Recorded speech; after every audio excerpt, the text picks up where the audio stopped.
que tous ces renards qui se situent dans nos nations, maintenant je sors de l'Afrique, qui se situent dans nos nations, que ce soit sur le continent africain, le continent européen, le continent américain, que ce soit en Australie, en Océanie, que sur tous les continents et dans tous les pays, que là où on trouvera un renard qui ait un appui, qui ait une connexion d'un extérieur, qui ait la connexion d'un extérieur ou d'une nation extérieure, nous déclarons que ces projets soient mis à nu. Ces projets soient mis à nu. Ces projets soient mis à nu dans le nom de Jésus de Nazareth.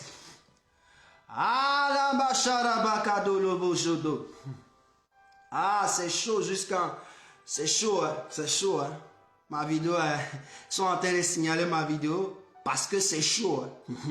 Ah, ma vidéo s'est coupée, il ne sait même pas pourquoi. Ah, Jésus de Nazareth, c'est chaud.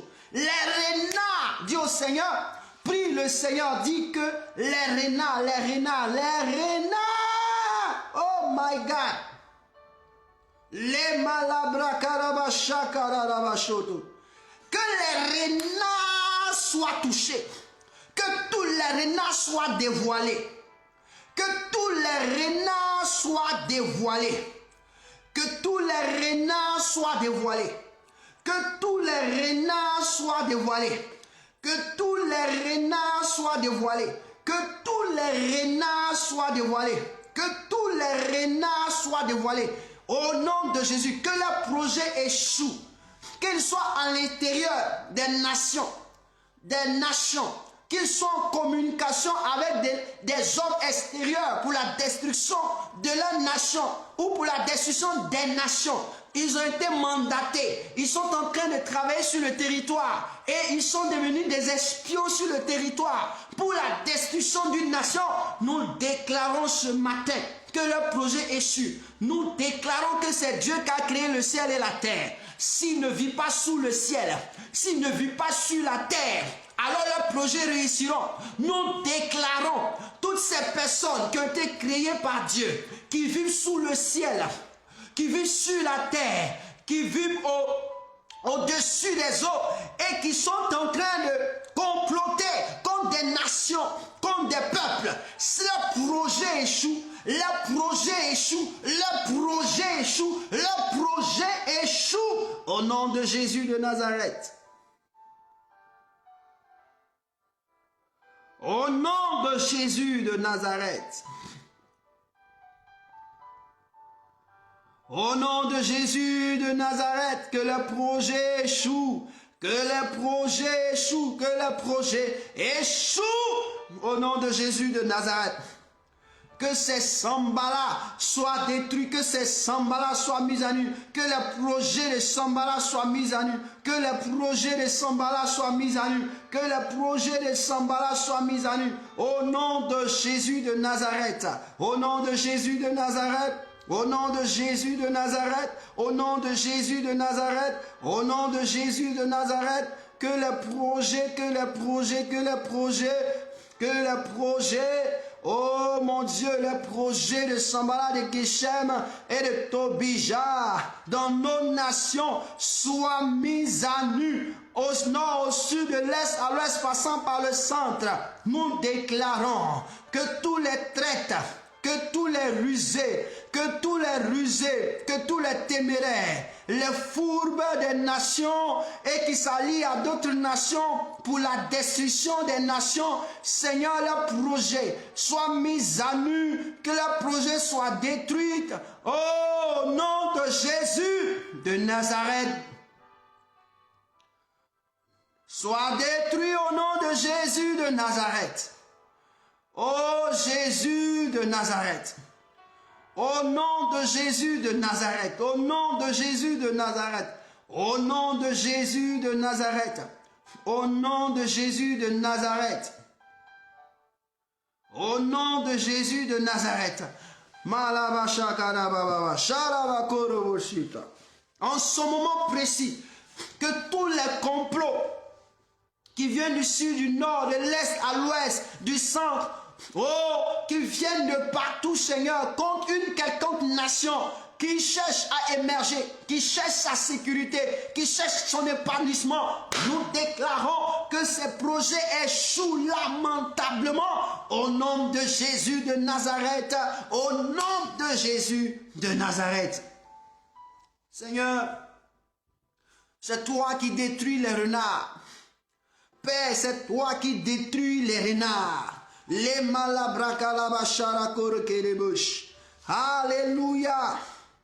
Les rebekerebosh sharabakatela. Lumakalabrashakatoloshita la kosatea. Les maparakoriazita. Oh Jésus de Nazareth. Jésus. Jésus de Nazareth. Merci Seigneur.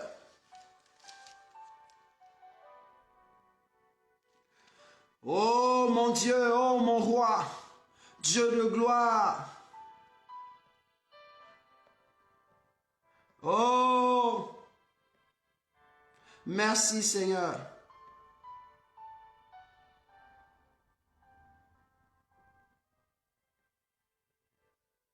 Merci Seigneur.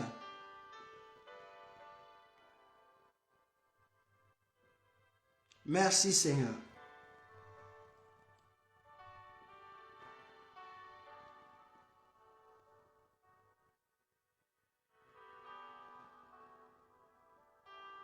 Merci Seigneur.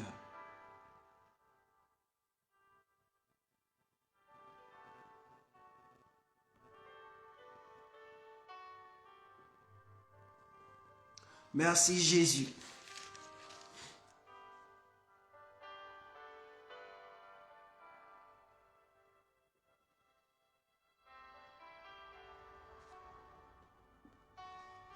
Oh mon Dieu.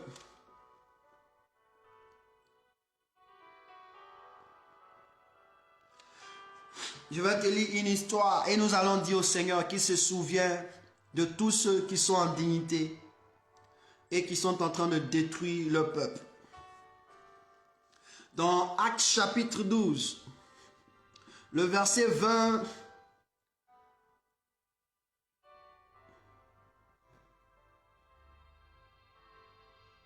à 24. Actes chapitre 12, verset 20 à 24. Hérode avait des dispositions hostiles à l'égard des Tyriens et des Sidoniens. Mais il vint le trouver d'un commun accord et après avoir gagné Blast, son chambellan, ils sollicitèrent la paix parce que leur pays tirait sa substance de celui du roi. À ce jour fixé, Hérode, revêtu de ses habits royaux et assis sur son trône, les harangua publiquement. Le peuple s'écria, voix d'un Dieu et non d'un homme.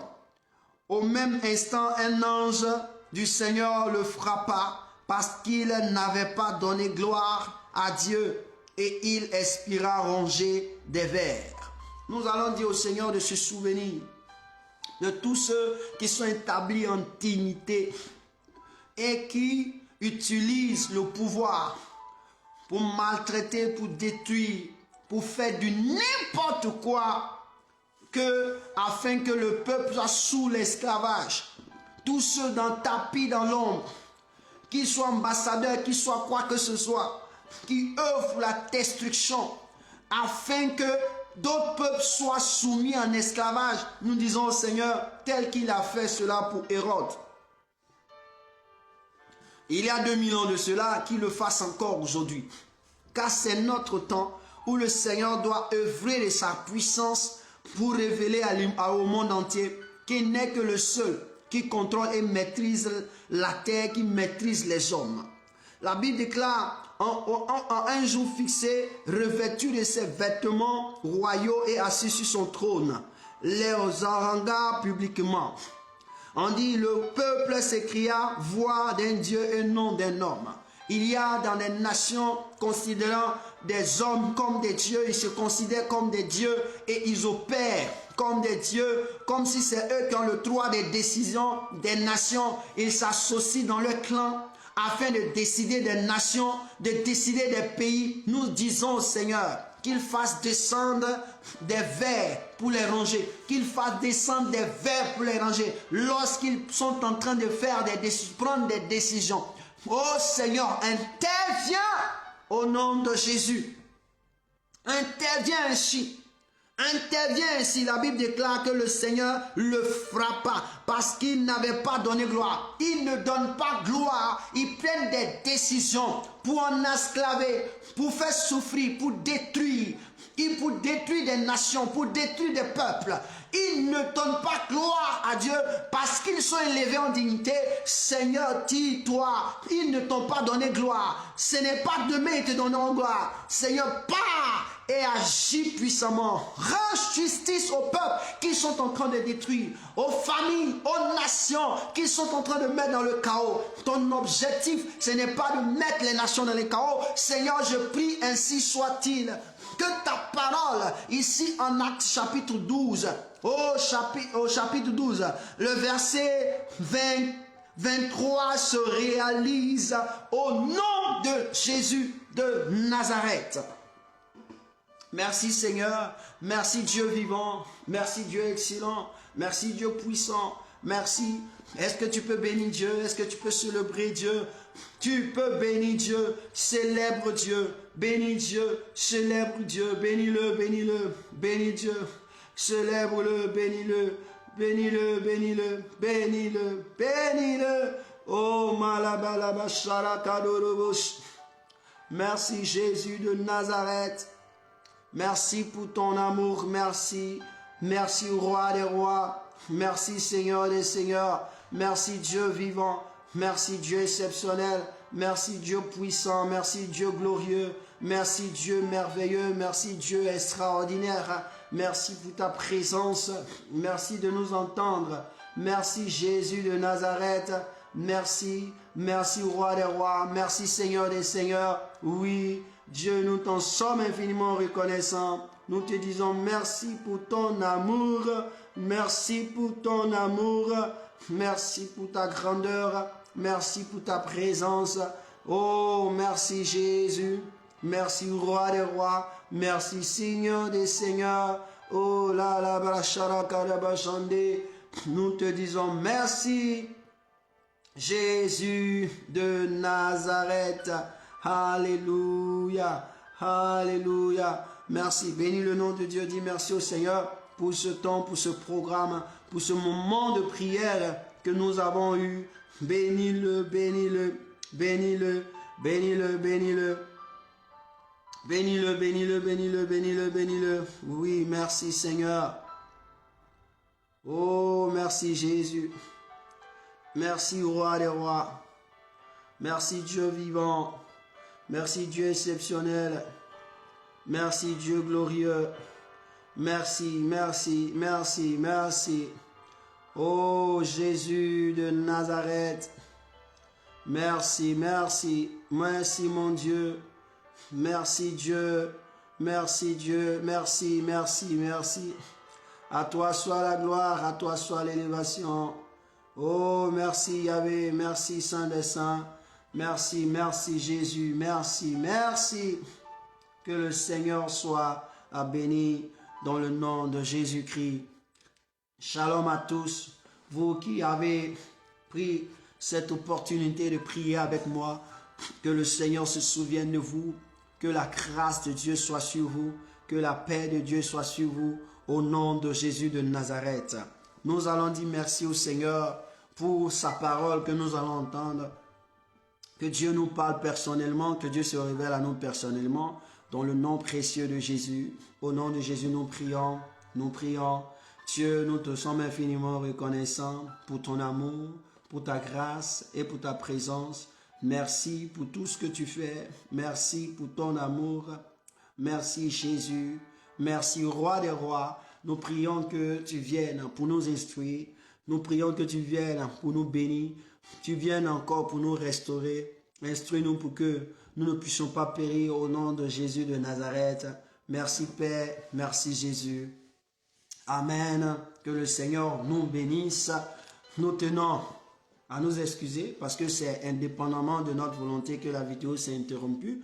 Nous ne savons pas à quel motif, mais nous croyons que la prière était tellement chaude que nous avons été obligés de nous interrompre. C'est ma première fois encore depuis quelque temps, mais ce n'est pas grave. Dieu est souverain et Dieu est formidable. Alléluia. Donc nous allons aujourd'hui parler d'un thème très capital, le pain de vie. Le thème, c'est le pain de vie. Je voudrais qu'on parle de ce thème. Quand nous prenons Jean le chapitre 6, verset 35, la Bible dit ceci.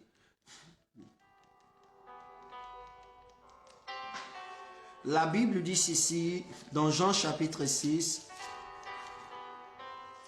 au verset 35.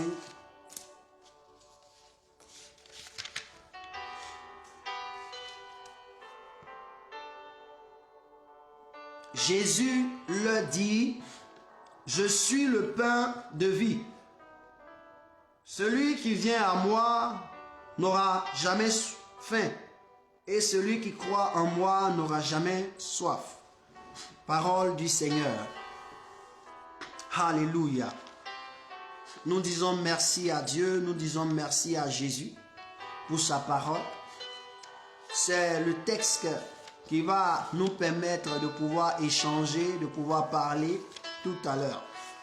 Comme je l'ai dit, il y a dans cette parole le je suis. Et quand nous regardons dans l'intervention de Jésus, Jésus a utilisé cette fois le je suis pour déterminer ce qu'il est. Et le premier, il dit je suis le pain de vie. Jésus dit je suis le pain de vie. Et donc le thème c'est le pain de vie. Le pain de vie. Frère, pourquoi je veux parler du pain de vie? Savez-vous, il y a du pain. Le pain c'est quoi? Le pain c'est de la nourriture. C'est un aliment qui nous permet de pouvoir nous nourrir. Donc c'est de la nourriture que l'homme depuis les âges, depuis la préhistoire, depuis les âges intérieurs, n'a manqué d'exister dans nos vies. Et ce pain-là est un aliment qui est utilisé par tous les peuples. Je dis bien par tous les peuples. Aucun peuple dans ce monde ne peut vivre sans le pain. Donc, c'est-à-dire que c'est un aliment que tous les peuples utilisent dans leur maison.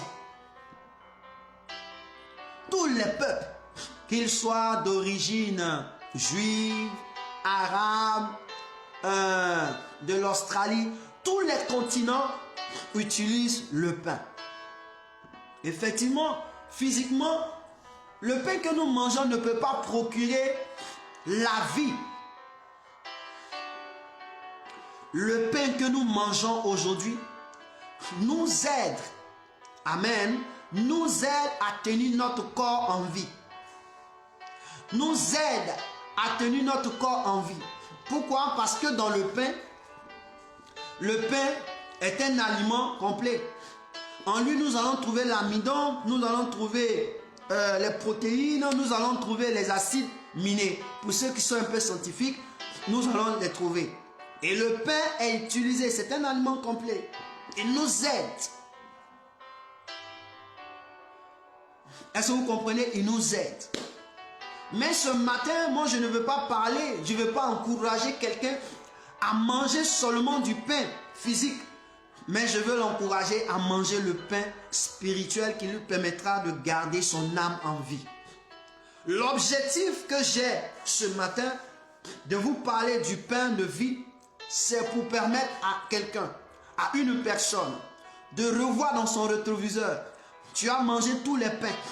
tous les pains, le pain blanc, le pain croustillant, toutes sortes de pains. Mais aujourd'hui, ta vie reste telle qu'elle est. Ton âme a encore ses souffrances. Ton âme vit des situations difficiles. Toi-même, tu traverses des moments difficiles. Toi-même, tu es dans des souffrances que tu n'arrives pas à savoir. Mais je veux te présenter le pain de vie. Le pain qui te permettra de comprendre. Si tu as ce pain et que tu vraiment viens à ce pain, tu n'auras pas soif. Parce que, plutôt, tu n'auras pas faim. Parce que ce pain-là te permettra d'atténuer ta faim, de pouvoir ne plus avoir faim. Aujourd'hui, nous mangeons le pain, mais nous avons toujours faim. Tu manges le pain tout à l'heure, tu es rassasié. Après 2 heures, tu as faim. Mais le pain dont je viens te présenter, c'est du pain qui ne te procurera pas de la faim. Alléluia. Ça ne va pas te procurer la faim. Et ce pain-là, Jésus dit, je suis le pain de vie. Pourquoi Jésus s'identifie? On va directement. Pourquoi Jésus s'identifie à du pain? Pour dire qu'il est le pain de vie. Il n'a pas dit de la vie, il dit il est le pain de vie. C'est-à-dire que sans ce pain-là, il n'y a pas de vie. Hormis le pain qu'il est, il n'y a pas de vie. Donc, quiconque a le pain qui est Jésus, automatiquement a la vie. Donc, Jésus veut nous faire comprendre quelque chose sur le pain. J'ai cherché dans mes recherches, j'ai essayé de comprendre pourquoi Jésus utilise le mot pain. Quand vous rentrez dans la Bible, vous allez voir depuis la Genèse que les anciens hommes utilisaient la farine, la fleur de farine. Quand vous allez entrer dans Genèse chapitre 27, précisément le verset 28 sauf erreur, vous allez trouver que ici le Seigneur disait Isaac, il va recevoir le blé et le vin. Je vais lire, on parle du blé et du vin. Or, le blé, je vais seulement dire que pour qu'il y ait du pain, il faut de la farine. Et pour qu'il y ait de la farine, il faut le blé. Est-ce que vous comprenez? Et donc, le blé était une plante, je peux dire un céréal qui est une culture qui était dans certaines nations, le blé. C'est pourquoi vous allez voir que certaines nations cultivent beaucoup de blé. Et quand ils ne cultivent pas le blé, il y a certains pays qui ne pourront pas l'avoir pour pouvoir faire du pain. Et donc le blé, on parle du blé ici. Et quand vous allez même rentrer dans le livre de Lévitique, dans les offrandes, qui doit faire une offrande, que l'offrande soit en don, que l'offrande soit une offrande de prémisse, que ça soit une offrande normale, il doit avoir les fleurs de farine. On avait toujours les fleurs de farine. Or, le blé produit des fleurs. Et ce sont des grains de cela qu'on utilise pour faire la farine. Ma question, pourquoi Jésus s'identifie en pain et non en blé? Jésus s'identifie en un produit fini. Aïe, aïe, aïe, aïe. Mets dans ta tête, Jésus ici s'identifie en un produit fini, qui est le pain. Waouh! Ça, c'est extraordinaire. Depuis je n'ai jamais vu quelqu'un qui s'est identifié, un prophète qui s'est identifié comme un produit fini. Non. Mais Jésus s'identifie comme un produit fini. Quand on parle de produit fini, c'est-à-dire que c'est un produit qui a subi une transformation de sa partie brute jusqu'à sa partie infinie. C'est-à-dire que Jésus identifie son être. Il dit que je ne suis pas un homme brut.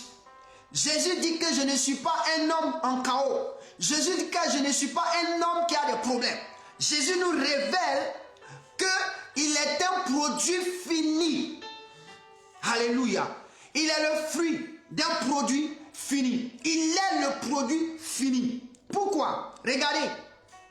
Qu'est-ce qu'on prend pour faire le pain? Je vous explique. C'est le blé. Quand on prend le blé, on prend les grains. Quand on finit de planter, on fait la récolte du blé, on prend les grains, on va mettre dans des machines qui vont les écraser. On dit, les machines dans maraîchage, pour écraser cela, ça va subir 5 machines. C'est-à-dire que ça va passer dans 5 machines d'abord. Et la farine va venir. Et lorsque la farine sort, c'est un produit fini. Mais ce produit fini-là, on va l'utiliser pour un autre produit fini. Et c'est notre produit fini-là, la farine que les boulangers utilisent, la pâtisserie utilise. On peut faire même du semoule avec. On peut faire même du couscous, du semoule, du couscous avec. Et donc, c'est la farine qu'on utilise pour faire le pain. Donc, Jésus dit, au lieu de dire je suis la farine, il ne dit pas je suis la farine. Parce que la farine n'est pas encore finie. Quelque chose qui est un produit fini, cela est utile à la consommation. La farine tout simple, on ne peut pas la consommer. Alors, la farine en poudre, tout simple, on ne peut pas la consommer. Ici, Jésus utilise ce pain pour démontrer que de la farine, on sort du pain, c'est quelque chose qui est consommable. Donc, Jésus automatiquement te fait savoir qu'il est du pain, c'est-à-dire qu'il est prêt. Il est un aliment pour toi, pour que ta vie soit. Pour que ta vie qui n'était pas soit. Pour que ta vie qui n'était pas soit. C'est pourquoi il dit, je suis le pain de vie. Donc Jésus est un produit fini, capable à l'utilité de quelqu'un afin qu'il ait la vie. Donc imagine que de la même manière, il y a différents types de pain. Il y a le pain de mie, il y a le pain salé, il y a le pain sans sel, il y a le pain lévité, il y a le pain, comme on appelle le pain intégral. Donc, toutes sortes de pains, mais Jésus dit, alléluia, Jésus dit, je suis le pain de vie. Il n'y a aucun prophète qui a pu s'identifier à un produit fini. Frère, je vais te poser une question. Tu me vois habillé. Si cet habit n'était pas un produit fini, je ne l'ai jamais l'utilisé. Si ce vêtement qui est en bas ici, cette chemise, n'était pas un produit fini, je ne l'ai jamais utilisé. Même le téléphone que j'ai, si ce n'était pas un produit fini, je ne pourrais jamais l'utiliser. Est-ce que tu me comprends? Je ne peux pas utiliser quelque chose qui n'est pas un produit fini. En raison, je dis, même dans la maison dans laquelle je me trouve, où tu te trouves, si ce n'est pas un produit fini, tu ne peux pas y habiter. On va dire que de cette maison, c'est une maison inachevée. Donc Jésus dit par le pain que c'est un homme achevé. Jésus révèle qu'il est un homme achevé. Par le pain, c'est un aliment achevé. C'est un aliment prêt à la consommation. Donc Jésus est en train de dire à quelqu'un ce matin, si longtemps tu n'avais pas pensé qu'il était prêt à être consommé par toi, aujourd'hui il t'invite à le consommer. Il t'invite à le consommer parce que c'est lui qui procure la vie. C'est lui qui va te donner la vie.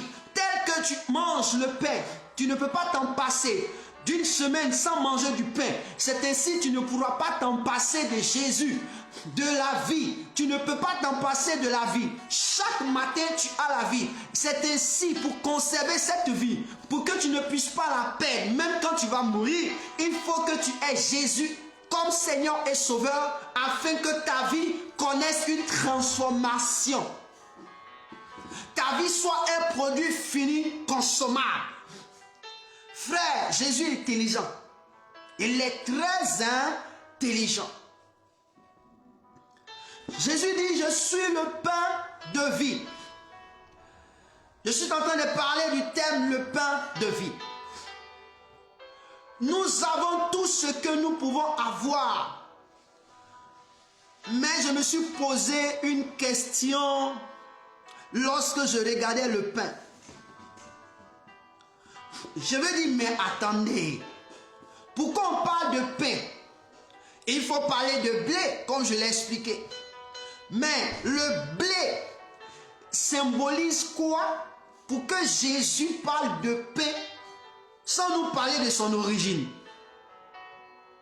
Jésus nous dit qu'il vient d'un céréal. Il vient des grains qui apportent de l'abondance. C'est-à-dire que les grains là, quand elles se produisent en abondance. Le blé, quand il rentre dans un champ de blé, tu vas voir qu'une plante produit en abondance. Donc Jésus est en train de révéler que tu ne peux pas faire du pain sans de l'abondance de la farine. Donc c'est-à-dire que son origine même là, c'est l'abondance. C'est pourquoi Jésus disait un jour dans Jean chapitre 4, à la femme samaritaine, si tu bois de cette eau, cette eau va jaillir en toi en abondance. Pourquoi? Parce que Jésus est l'origine de l'abondance. Quand tu as Jésus, l'abondance est obligée de venir, de se manifester. L'abondance est obligée de te suivre. L'abondance est obligée d'être un produit, une qualité de ta personne. Quand tu as Jésus, l'abondance ne peut pas manquer. Quand tu as Jésus, Jésus va faire réagir l'abondance en toi. Que ce soit intellectuellement, que ce soit moralement, que ce soit dans la société ou que ce soit dans une entreprise, quelque part l'abondance va jaillir. Que ce soit financièrement, l'abondance va jaillir. C'est pourquoi Jésus parle du pain. Or, sachant que le pain ne peut venir que de la farine, du blé,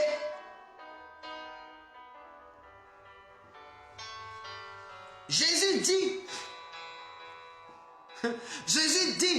il est le pain de vie. Pourquoi? Parce que le blé, en elle-même, elle a une certaine fertilité. C'est-à-dire que le blé est un symbole de fertilité. Donc quand tu vois le blé, quelque part, c'est la fertilité. Le blé ne produit pas 1, 2. Le blé produit assez. Le blé produit 60, 100, etc. Sur une plante de blé, une plante de blé, tu vas trouver 60. Elle est féconde. C'est une plante féconde. Donc ici, Jésus s'identifie en une personnalité féconde. C'est-à-dire que la stérilité n'existe pas en lui. La stérilité n'existe pas en lui. La stérilité ne se partage pas à lui. C'est pourquoi Jésus, tu as besoin de Jésus. Longtemps tu es resté hors. La stérilité est ton voisin. La stérilité est à ta vie de tous les jours. On t'a dit, les médecins t'ont dit que tu es stérile. Viens tester, viens manger mon Jésus. Viens prendre le pain qui est Jésus. Viens consommer Jésus. Et tu verras que dans la consommation, ton corps sera reconstitué. Et la fertilité te sera donnée. Viens consommer Jésus. Viens consommer Jésus, qui est le pain de vie. Et tu verras que tes entrailles produiront. Viens consommer Jésus. Et tu verras que le deuil en toi sera transformé en vie. Viens consommer Jésus. Parce qu'en lui, il n'y a point de stérile. J'ai dit bien Jésus. Et en lui, il n'y a pas de stérilité. En Jésus, il n'y a pas de stérilité. Parce qu'il s'identifie au blé. Au blé, on voit le blé comme symbole de la fertilité. Oh, mon frère, ma soeur. La fertilité que tu cherches. Que tu sois un homme, que tu sois une femme, la fertilité que tu cherches, que ça soit par rapport à tes entrailles, que ça soit par rapport à tes projets, que ça soit par rapport à ton entreprise, que ça soit par rapport à quelque chose, la fertilité est importante. Viens consommer Jésus et tu te verras fertile. Viens consommer Jésus. Viens consommer Jésus. Je t'invite à consommer Jésus. Frère, je t'invite à consommer Jésus. N'entends rien des autres. Les autres vont toujours te dissuader. Parce qu'ils ne pourront pas te donner ce qu'ils peuvent. La médecine ne pourra pas te donner. La médecine ne pourra pas te donner. Écoute-moi bien. Savez-vous pourquoi Dieu a-t-il choisi Marie? Parce que dans la lignée de Marie, ils avaient été condamnés à la stérilité. Et donc condamnés à la stérilité pour que Marie soit sauvée, pour que Marie ait la capacité de produire une génération, il fallait Dieu lui-même qu'il intervienne. C'est pourquoi Dieu, avant d'intervenir, était obligé d'intervenir dans la vie de Zacharie, qui avait pour femme Élisabeth. Élisabeth qui était la parente de Marie, qui était dans ce même chaos. Elle était vieille. Et Dieu voulant faire ce miracle, pour que Marie puisse être consciente que Dieu est capable de tout, il fait quoi? Il va toucher Élisabeth. Il touche Élisabeth. Il touche Élisabeth. Il lui donne d'être enceinte. Et là, comme il va venir chez Marie, Marie était comme le dépôt de l'infécondité. Puisqu'elle était le dépôt, c'est-à-dire que c'est elle qui gardait la maison de l'infécondité, de l'infertilité, Dieu était obligé lui-même de tomber dans sa vie. Et comme il est descendu dans sa vie, il a dit, je vais entrer dans tes entrailles. Pourquoi? Pour pouvoir détruire cette maison d'infertilité-là et que ta vie soit changée désormais. Et qu'à partir de toi, toutes les femmes soient bénies. Parce que c'est elle qui gardait la maison de l'infertilité. C'est elle qui gardait la maison de la stérilité. C'est-à-dire que c'est elle qui était la maison. Elle transportait ça. Et c'était une maison qui était transportée de génération en génération. Et Dieu était obligé. Et donc quand il est venu, c'est pourquoi il a envoyé son esprit dans le corps de Marie. Afin que Jésus puisse restaurer ce corps en sortant. Il laisse une maison nouvelle. Et quand il a fait cela, on dit après Jésus, elle eut d'autres enfants, jusqu'à 6. Plus Jésus, ça fait 7. En cette parole s'accomplit, la femme stérile enfantera 7 fois. Donc c'était elle, Marie, qui était la vraie des stériles. Elle gardait le fardeau. Comme il y a des personnes qui gardent le fardeau de leur famille. C'est-à-dire tu nais, tu n'étais pas là, mais on te donne le fardeau de la famille.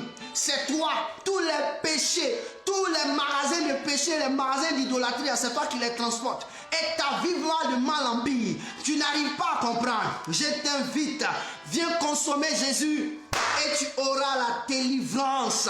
Viens consommer Jésus et ta vie sera transformée. La Bible déclare que le blé symbolise la fertilité. C'est pourquoi quand tu vas regarder un champ de blé, tu vois qu'il y a la fertilité. Mon frère, celui qui fait un champ de blé, même s'il va perdre, mais il aura toujours quelque chose. C'est-à-dire qu'il ne peut pas perdre à 100%. Il ne peut pas perdre à 50%. Il perd peut-être 10%, 20%. Oui, il a toujours les 80%. Parce que la fertilité est là. C'est une plante fertile. Une plante fertile. Une plante qui a de l'abondance et une plante fertile. Le troisième point qui symbolise le blé, c'est la richesse. Le blé, c'est la richesse. C'est pourquoi les nations qui ont du blé sont riches. Les nations qui ont du blé sont riches. C'est la richesse. C'est-à-dire que cette plante te procure la richesse. De la même manière, tu vois qu'elle produit, c'est comme ça. Elle te produit la richesse. Parce qu'après avoir fait, comment on appelle, écraser à huile la farine, quand tu commences à vendre, ça te procure ce qu'on appelle la richesse. Donc le blé, Jésus n'a pas utilisé le pain parce qu'il voulait l'utiliser. Il a dit, je suis le pain, c'est-à-dire un produit fini du blé à cause de qui? À cause de la fécondité, l'abondance et quoi? La richesse. Les trois caractères de ce blé que le blé a, ou les trois symboles que le blé a, pousse Jésus à utiliser le blé. C'est pourquoi vous allez voir dans la parole, dans les évangiles, Jésus prend des paraboles sur le blé. Il prend Matthieu chapitre 13, à partir du verset 24, où on parle du blé et l'ivraie. Il prend encore, comment on appelle, il nous parle encore d'un autre où on parle du blé. Il va nous parler dans le livre de Jean, il nous parle aussi du blé. Il dit, si le blé, la graine du blé ne tombe en terre, elle ne meurt, elle ne pourra pas produire. Et il nous parle toujours du blé. Pourquoi il nous parle du blé? Parce que lui-même, Jésus, quand il prend la parabole de Matthieu chapitre 13, à partir du verset 24, quand il prend la parabole, le blé ici qui est semé dans le champ, c'est le royaume de Dieu. Et c'est-à-dire que c'est le royaume de Dieu. Et le blé qui est semé dans le champ, c'est le peuple de Dieu. Les habitants du royaume. Le diable qui vient s'aimer l'ivraie, c'est le peuple du diable. Est-ce que vous comprenez? Donc toutefois, Jésus s'identifie. Il donne des paraboles. C'est à quelque chose que lui-même s'identifie. Un homme ne peut pas prendre une parabole sans qu'il ne s'identifie par cette chose. Alors Jésus s'identifiant par le pain, il dit que si le grain de blé ne tombe à terre et ne meurt, il ne peut pas produire. Effectivement, qui est tombé en terre et qui est mort? Jésus de Nazareth. Donc Jésus c'est le blé. C'est le grain de blé qui est devenu ce qu'on appelle le pain, de la farine qu'on a utilisé pour faire du pain, un produit fini. Je suis venu te présenter la personnalité la plus extraordinaire, le produit fini qui puisse transformer ta vie. Tu as la richesse de l'abondance, tu as la richesse de la fertilité, tu as la richesse de la richesse. Il n'y a qu'une seule personne qui la possède. Si tu consommes cette personne, la chose va rester avec toi. C'est consommer Jésus qui nous donne la richesse. C'est consommer Jésus qui nous donne l'abondance. C'est consommer Jésus qui nous donne la fertilité. Frère, ce n'est pas aller voir des marabouts. Ce n'est pas aller faire des incantations. Ce n'est pas aller faire de la magie. Ce n'est pas aller tromper pour voler. Ce n'est pas aller voler ce qui ne t'appartient pas. Ce n'est pas aller user de ruse pour prendre les choses des uns et des autres. Ce n'est pas aller tuer des peuples pour voler leurs choses. Mais c'est d'avoir une personnalité qui puisse te produire la richesse, qui puisse te produire la fertilité, qui puisse te produire l'abondance. Et cet homme se nomme Jésus-Christ de Nazareth. Il est le seul. Aujourd'hui, il y a des personnes qui poursuivent des êtres qui ont des systèmes qu'ils font pour avoir de l'abondance. Mais ils ne sont pas heureux. Ils ont un système qu'ils font pour avoir la fécondité. Aujourd'hui, ils ne sont pas heureux. J'ai vu des personnes qui ont fait des intro vitro. C'est-à-dire que quoi? Ils ont pris, on a fait une manipulation de spermatozoïdes, scientifiquement parlant, et on a posé dans le ventre de la femme.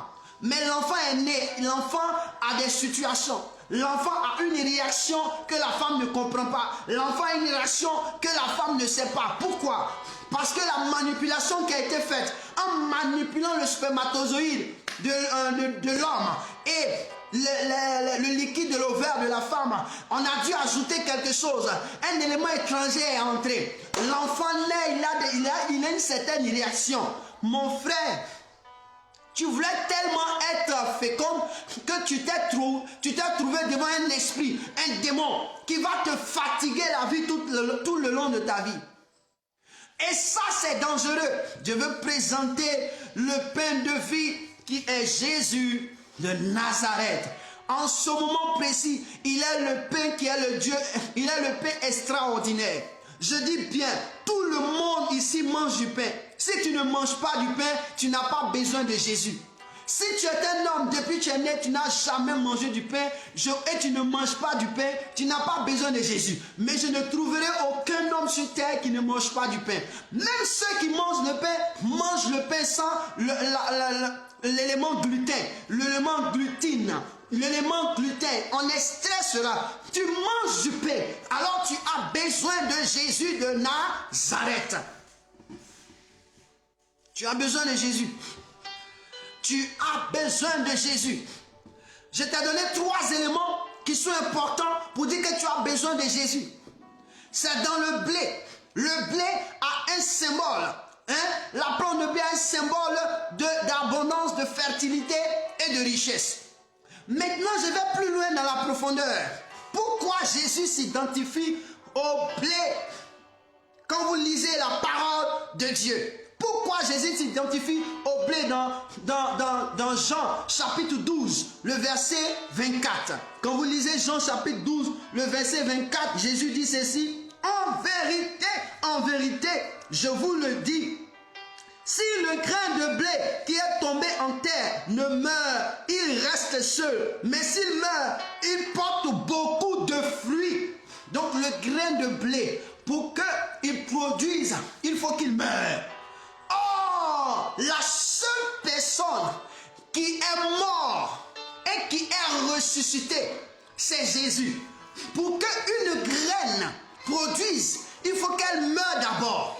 Et quand elle est en train de produire, c'est-à-dire qu'elle a rené, elle est devenue, elle est ressuscitée, donc elle est revenue à la vie. Je peux dire, elle est revenue à la vie. Le seul être au monde qui est mort et qui est revenu à la vie par lui-même, c'est Jésus de Nazareth. Je n'ai jamais entendu qu'un homme est mort et il est ressuscité. Tous les grands prophètes sont morts, ils sont restés dans le tombeau. Jésus est mort, il est ressuscité. Et quand il est ressuscité, on dit il a marché. Plus de 500 hommes l'ont vu. Les disciples l'ont vu. Les disciples, ces disciples qu'il avait choisis l'ont vu.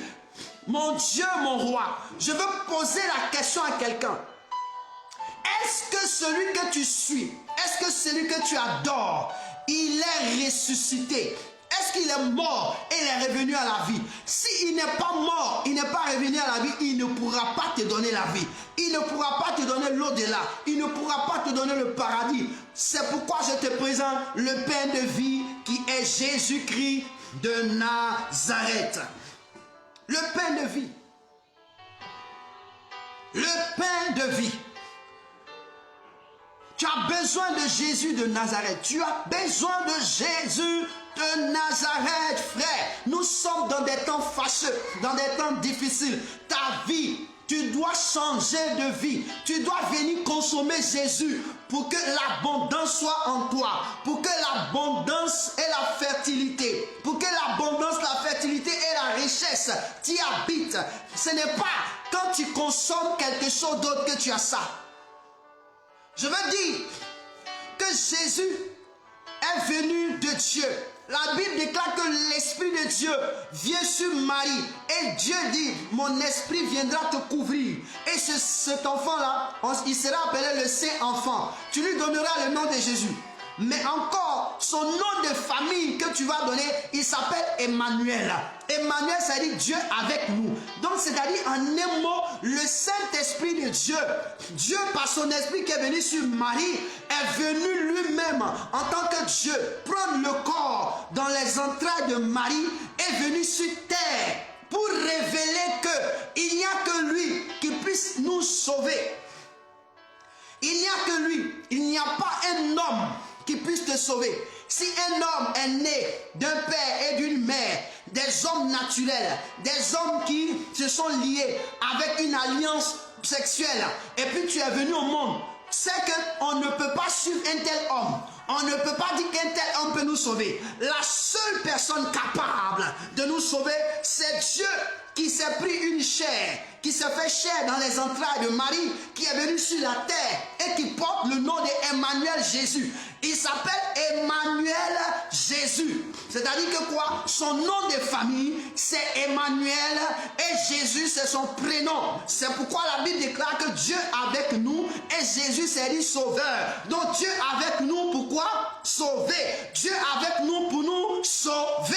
Tu as besoin de Jésus pour être sauvé. Les autres sont en train de te mentir. Ton père et ta mère sont en train de te conduire à l'enfer parce qu'ils ne sont pas sauvés. Pose-leur la question. Est-ce que le Dieu que nous prions, il vit ou il est mort? S'il dit qu'il est mort, mais pourquoi nous prions quelqu'un qui est mort? Pourquoi nous croyons en quelqu'un qui est mort? Mon frère, tous les prophètes de Dieu en qui nous croyons ne sont pas morts. Ils vivent encore. Ils sont dans le sein d'Abraham. Tous tous ces prophètes qui ont servi Dieu, l'Éternel des armées, ils ne sont pas morts, ils vivent. Je te donne une marche. C'est pourquoi la Bible dit, un prophète du nom de Samuel, je te donne une image. Samuel est mort. La Bible déclare que Samuel est mort. Il y a une femme qui est capable d'invoquer les esprits. Quand elle invoque les esprits des morts, la Bible déclare que dans le séjour des morts, Samuel qui coiffait tous les morts, c'est le chef qui coiffait, c'est lui qui est venu. Il dit, pourquoi tu me réveilles? Il dit à la femme, pourquoi tu me réveilles? Depuis que j'ai dit cette parole au roi et Saül, dis-lui que c'est que je l'ai dit quand j'étais vivant. Samuel dit à cette dame, ce que je lui ai dit quand j'étais vivant s'accomplira. Il n'y a pas de demi-mesure, rien ne peut changer. Et puis il dit à la femme, laisse-moi dormir. C'est-à-dire qu'il dit, laisse-moi dormir. Il n'a pas dit, laisse-moi mourir. Il dit, laisse-moi dormir. Tous ceux qui sont morts et que Dieu a utilisé, qu'on appelle les prophètes de Dieu, d'hommes, ils se reposent, ils ne sont pas morts. Je te donne une autre image. Le prophète Élie n'est pas mort. Oh, tu crois au prophète Élie? On t'a parlé d'un prophète qui fait descendre le feu. Élie, il n'est pas mort. Il a été enlevé par Dieu. Je te donne une autre image. Le prophète Élisée est mort. Où on enterrait le prophète Élisée? Ses os étaient là. On dit ils sont venus enterrer un mort. Et lorsqu'ils sont venus enterrer le mort, la Bible déclare qu'il y a une troupe qui était en train de passer, qui était en train de faire, qui était en train de visiter le coin pour voir. Il y avait coup-feu. Et dans coup-feu, les gens sont venus enterrer le mort. Je vais te donner l'image comme ça. Et quand ils ont vu que les troupes étaient en train de venir, ils ont jeté le mort. On dit le mort a roulé et est tombé dans la tombe de Élisée. Il a touché seulement les os d'Élisée. On dit le mort s'est levé. Le mort est ressuscité parce qu'il a touché les os. Comment quelqu'un qui est mort puisse donner la vie à quelqu'un d'autre? Élisée était prophète. Oh, dans la religion, on parle d'Élisée comme un prophète. Et donc si tu entends parler du prophète Élisée, alors si son os, sa chair n'était plus, il n'y avait plus rien, seulement que son os a ressuscité un mort. C'est-à-dire qu'Élisée vivait, il dormait, il se reposait. Mon frère, les prophètes de Dieu ne meurent pas. Quand bien même qu'ils disparaissent physiquement, mais ils sont d'une énergie puissante. C'est pourquoi le monde des ténèbres, quand ils voient qu'un homme de Dieu, puissant qu'il est, puissant que Dieu l'a fait, quand il meurt, il cherche à voir un élément de lui. Il cherche à prendre peut-être sa langue, il cherche à prendre peut-être son sexe, il cherche à prendre un élément de sa personne, afin de pouvoir faire ce qu'on appelle des incantations, afin de devenir comme ce dernier-là, afin de séduire le monde. Et c'est ce qui se passe. C'est pourquoi vous allez voir dans la morgue, dans les différentes morgues, il y a des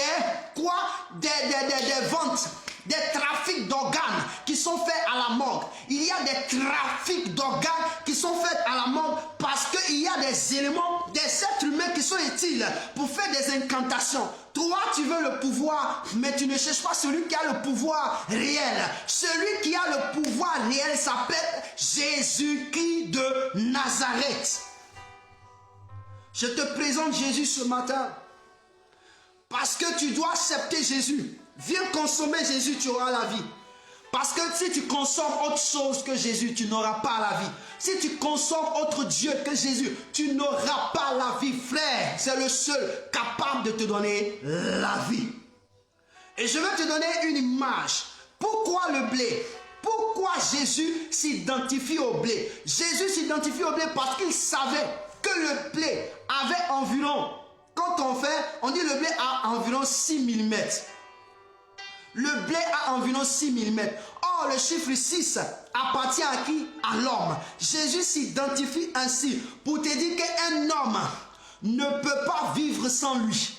Un homme ne peut pas vivre sans Jésus. S'il s'identifie en homme, c'est-à-dire qu'il ne peut pas vivre sans Jésus. Il ne peut pas vivre. Pourquoi? Parce que Jésus est environ 6 000 mètres. Il est environ 6 000 mètres. Il n'est pas 6 000 mètres, mais il est environ 6 000 mètres. Pour dire que quoi? C'est une personnalité hors pair. que quand tu le suis, tu deviens un environ 6000 mètres. Tu n'es pas égal à 6000 mètres comme nous le sommes. Le chiffre 6, c'est l'homme. Mais lorsque tu viens à Jésus, tu deviens environ 6000 mètres. Parce que environ 6000 mètres, c'est-à-dire que c'est 5,80, ça dépasse 50, 60, 70, etc., pour ceux qui sont partis à l'école. C'est pourquoi on dit environ. Or, quand on dit environ, c'est-à-dire que le 5 parle de la grâce. Alors Dieu va faire de toi un homme de grâce et un homme de faveur pour que tu sois utile dans ce monde. Pour que tu sois utile dans ce monde. Quand j'ai compris ça, j'ai dit, mais Jésus est extraordinaire.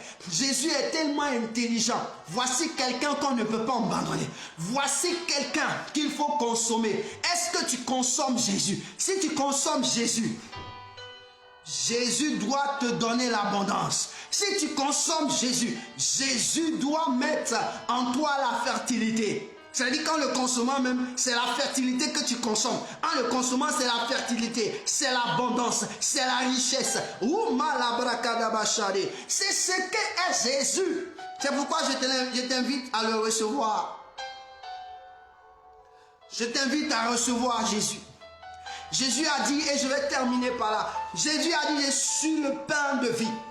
Et il dit, celui qui vient à moi n'aura jamais faim.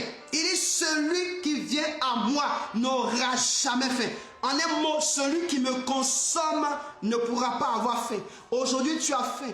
Tu as fait matin, midi et soir parce que tu consommes. Tu n'as pas consommé Jésus, tu as consommé autre chose. Tu as consommé les idées des hommes. Tu as consommé les lois des hommes. Tu as consommé les pensées des hommes. Mais consomme un peu la pensée de Jésus. Jésus se présente ici comme un aliment qui permet de ne plus avoir faim. La nourriture, c'est la parole. La Bible déclare que la parole, au commencement, était la parole. La parole était avec Dieu et la parole était Dieu. En elle était la vie et la vie était la lumière des hommes. Donc, ce qui te donne la vie, ce qui te donne de vivre, ce qui te donne la vie, c'est Jésus de Nazareth. Quand tu as Jésus de Nazareth, automatiquement la vie est obligée d'être avec toi. Jésus dit, ceux qui sont avec moi, qui croient en moi, ces personnes-là, quand bien même que dans ce monde physique, ils mourront, ils vivront. C'est-à-dire que tu es mort, ton corps a disparu, mais tu vivras. Comme les prophètes ont vécu. Ah, comme Enoch a vécu. Comme Élie a vécu, comme Élisée a vécu, ils vont vivre. Tu vas vivre. Frère, ce n'est pas la mort qui peut t'empêcher de vivre. La mort, c'est un passage. La mort n'empêche personne de vivre. Je vivrai, je ne mourrai pas, je vivrai. Jésus n'est pas mort, il est vivant. Jésus n'est pas mort, il est vivant. Comment un Dieu que toi tu adores, il est mort? Réflexion. Moi, je n'adore pas ce qui est mort. Les morts sont morts. Mon père est mort. Il est parti. Mon père n'est plus. Quand on dit mort, c'est dire qu'il est séparé de ce monde. La mort, c'est dire qu'il est séparé de ce monde. Tu n'as plus le corps qui peut te permettre de vivre dans ce monde. C'est pourquoi on dit que tu es mort. Mais ce n'est pas parce que tu n'as plus ce corps physique que tu ne vis pas. Non, tu vis. Tu vis. Il y a une autre vie, mon frère. Parce qu'il y a ton âme qui est là. Après, à dire vrai, ton esprit. À dire vrai, ton esprit. Et toutes les religions savent que quand tu vas mourir, il y a une autre vie.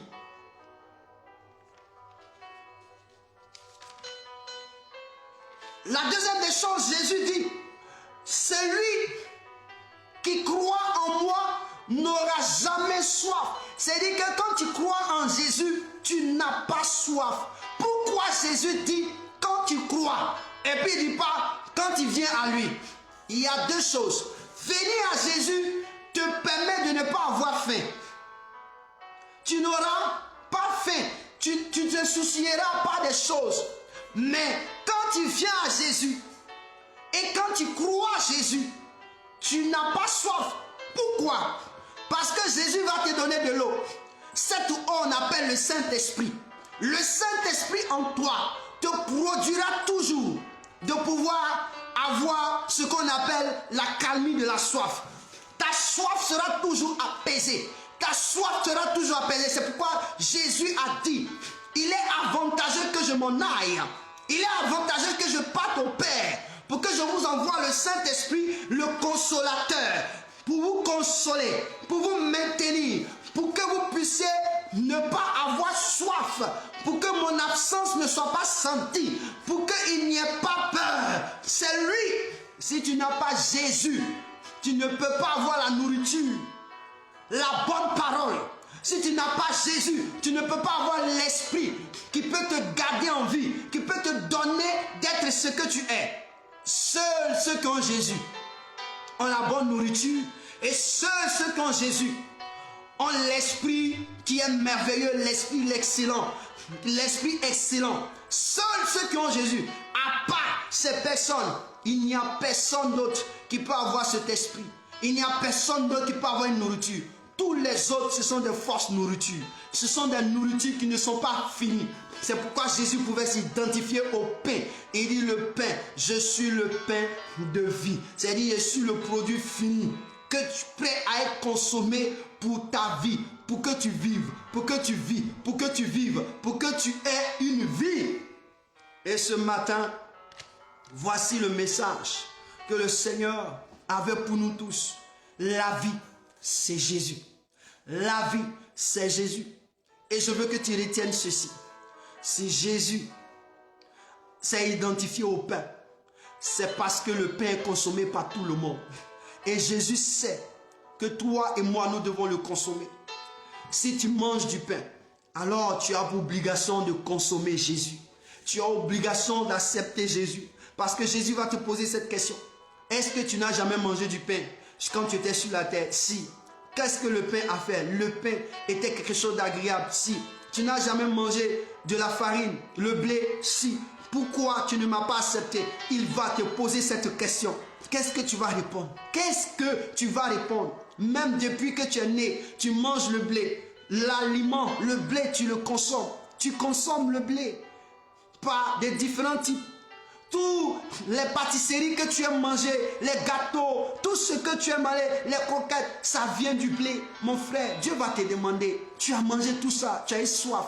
Mais pourquoi tu n'as pas cherché à comprendre que je suis la personne qui est le blé? Pourquoi tu n'es pas venu à moi? Le blé, c'est moi. C'est Jésus. Mon frère, c'est Jésus. Et ce Jésus est prêt. Quand tu le consommes, automatiquement, l'abondance s'installe en toi. Quand tu le consommes, automatiquement, la fertilité s'installe en toi. Quand tu le consommes, automatiquement, la richesse s'installe en toi. Une richesse que quelqu'un ne peut détecter. Une richesse qui est en toi. Frère, il y a des richesses. Ce n'est pas seulement financière, mais il y a des richesses que nous avons, que nous déployons. Nous sommes des richesses pour Dieu. Frère, tu es de la richesse. Et c'est pourquoi le diable est toujours élevé contre toi. C'est pourquoi le diable ne veut pas que tu prospères, cette richesse soit vue. Il cherche les voies et moyens. C'est pourquoi ce matin, tu as besoin de Jésus de Nazareth. Il est le pain de vie. Si tu manges le pain, je te conseille d'accepter Jésus comme Seigneur et Sauveur. Et je m'arrête là. Tu viens de m'entendre. Tu viens de m'écouter. Tu viens d'entendre ce message. Si tu désires accepter Jésus, si tu désires le recevoir, tu vas faire cette prière avec moi. Tu vas dire, Seigneur Jésus, je viens d'entendre ta parole. Tu viens de me confirmer que c'est toi qui es le pain de vie.